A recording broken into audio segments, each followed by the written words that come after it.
Boa tarde.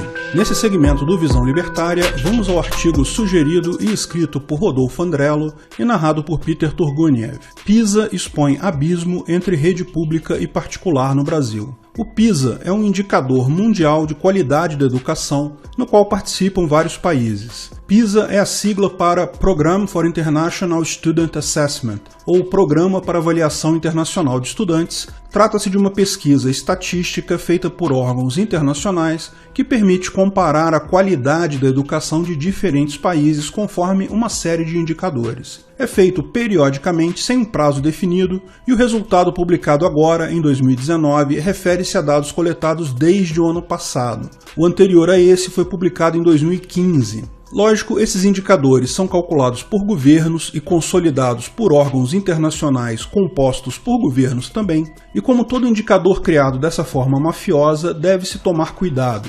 Por exemplo, a China aparece como campeã disparada em todos os indicadores. Será isso verdade? A educação na China é tão maravilhosa assim? Pode ser que sim. Ou será que o governo ditatorial chinês pariu números bons para aparecer bem na fita? Acho igualmente provável. Será que o governo central chinês nem mexeu nos números, mas o seu aparato opressor forçou burocratas intermediários, chefes de escola e gerentes intermediários a parir números positivos e reais devido, sei lá, ao risco de fuzilamento ou prisão para doação de órgãos? Também tem essa possibilidade.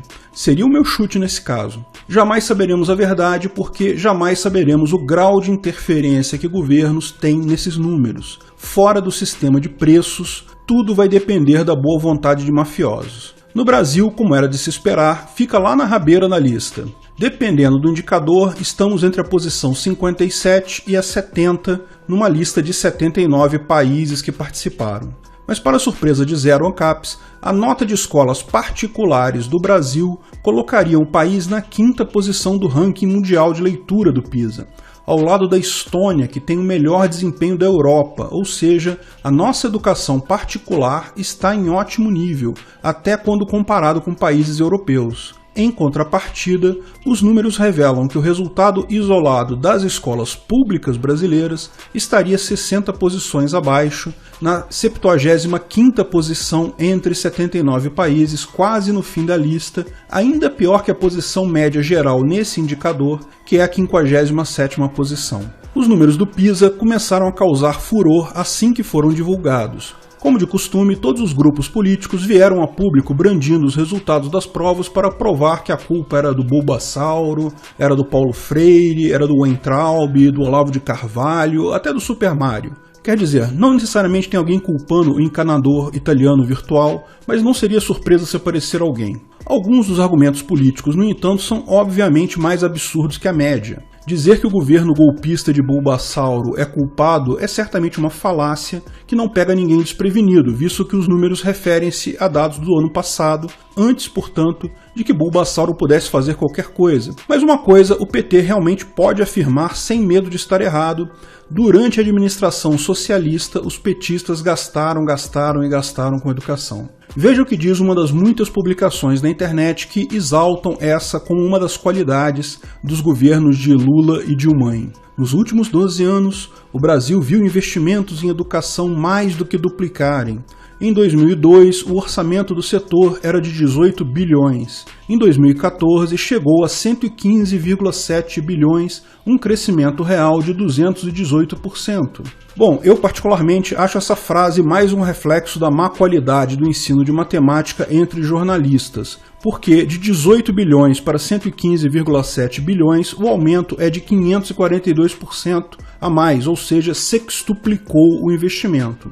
Imagino que o termo crescimento real signifique descontando a inflação.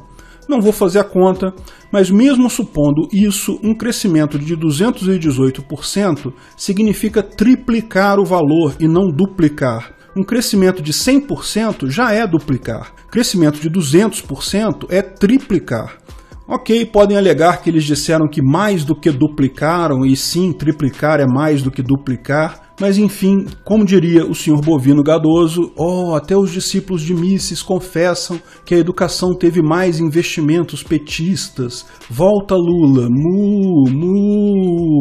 Sim, senhor Bovino Gadoso, é fato que o volume total de roubo que os petistas destinaram aos capangas do MEC teve um salto gigantesco. O fato, porém, é que o MEC sequer devia existir para começo de conversa, e se esses números provam alguma coisa, é que o aumento de gasto não traduz em aumento de qualidade. Na verdade, se reconhecermos que essas duas coisas aconteceram ao mesmo tempo, o aumento de gastos públicos e a estagnação completa da educação brasileira, então é fato que nem em sonho a melhoria da educação se opera por mais distribuição de dinheiro para o MEC e para os professores. Uma vez um sábio disse: loucura é continuar fazendo a mesma coisa e esperar resultados diferentes. Então, uma abordagem séria do problema que realmente pretenda uma solução viável tem que ser ambiciosa, tem que questionar todos os lugares comuns que já fazem parte do discurso politicamente correto das universidades e até da opinião pública como um todo. A questão toda é o incentivo. A rede pública tem um monte de funcionários, professores, diretores, etc., cuja gratificação, o quanto ganham de dinheiro no final do mês, não tem absolutamente qualquer correlação com a qualidade do serviço prestado. Por esse simples motivo, não importa quanto dinheiro seja colocado aí, a qualidade não vai melhorar. Ah, mas eu sou professor e dou aula não por dinheiro, dou por convicção ideológica, tenho certeza que sou um excelente professor, faço o melhor que eu posso.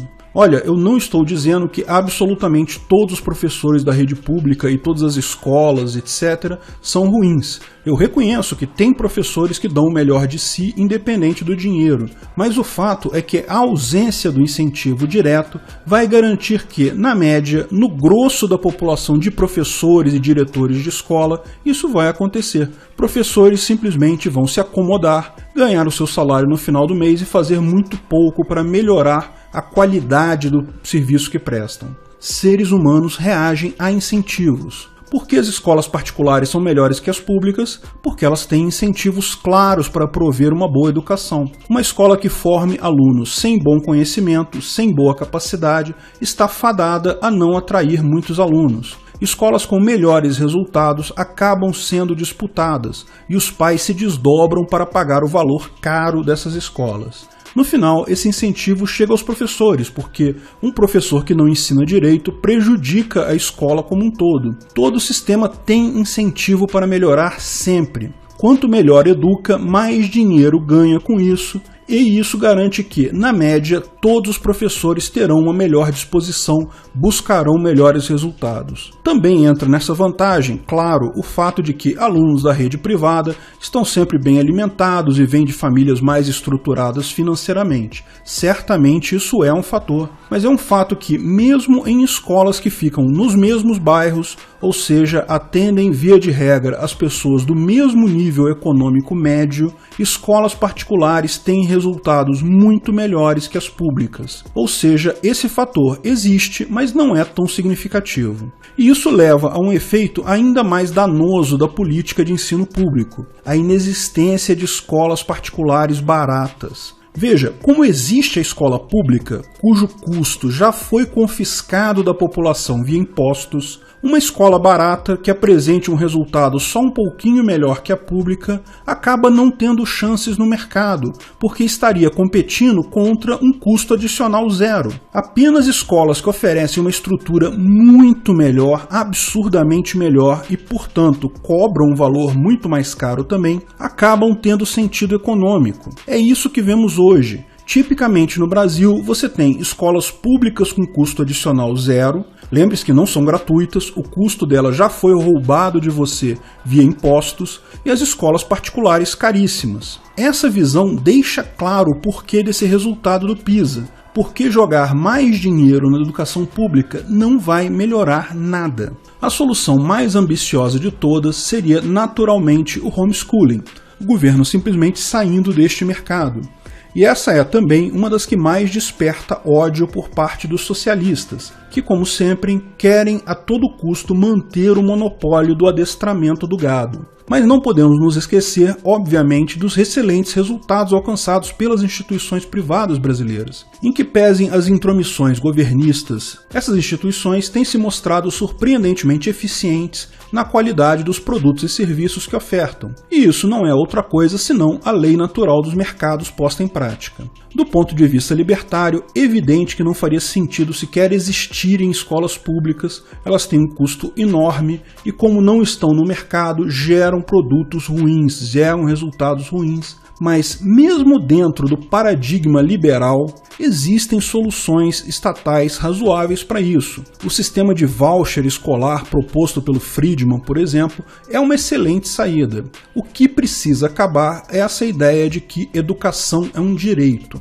Não é. Você não tem direito ao serviço de outras pessoas. Educação é um serviço e a melhor forma de ter uma boa educação para todo mundo é através de um sistema de preços. Ninguém duvida que soluções como ensino privado e homeschooling demandam recursos. Os esquerdistas, inclusive, apontam para esses custos como argumento em prol da solução estatal. Ah, mas como o pobre iria estudar? O pobre não tem dinheiro para pagar a escola. Vamos então prover o serviço público gratuito e de qualidade. Veja, é lógico, o pobre vai pagar uma escola barata. Essa escola só não existe porque existe a pública. Entretanto, o que os esquerdistas fazem questão de ignorar é que, com a imensa parasitagem que o Estado submete à população, qualquer avanço econômico e social fica comprometido. Se o PT e assemelhados não tivessem surrupiado o dinheiro dos desdentados para fazer a farra do MEC, criar estatais de camisinhas no Acre ou distribuir o roubo para Cuba e JBS,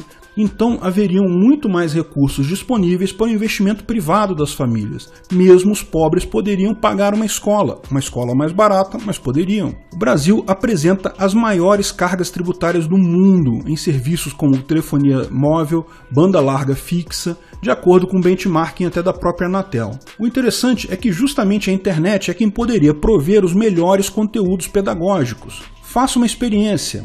Procure no YouTube por canais de biologia, inglês, matemática, história, ciências em geral. Alguns desses canais estão fazendo verdadeiras revoluções do conhecimento. Quando você encontra um canal com didática e uma boa produção, invariavelmente você vai encontrar comentários do tipo: "Nossa, na escola eu nunca gostei tanto de estudar o Império Romano."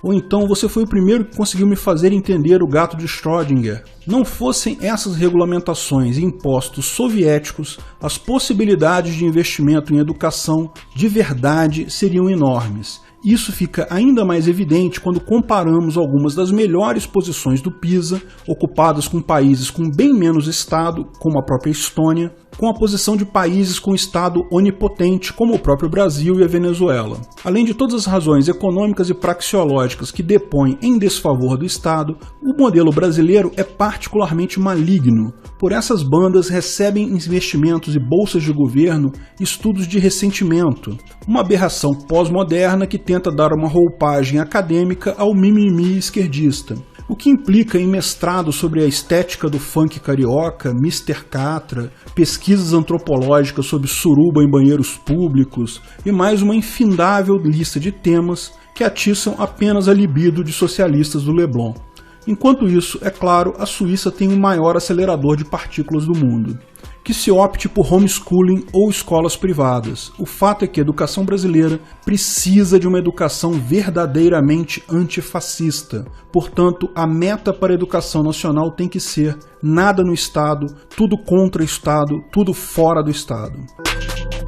Obrigado pela audiência. Se você gostou do vídeo, não deixe de dar um like e se inscrever no canal. Clique no sininho para ser avisado de novos vídeos. Até a próxima!